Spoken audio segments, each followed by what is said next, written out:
There was glass everywhere and some people shouting and crying, and I saw some people with some small injuries.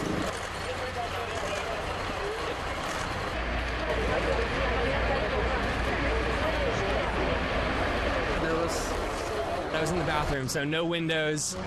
The door was closed. Honestly, if I'd been in my bed, I would have been covered in glass. So.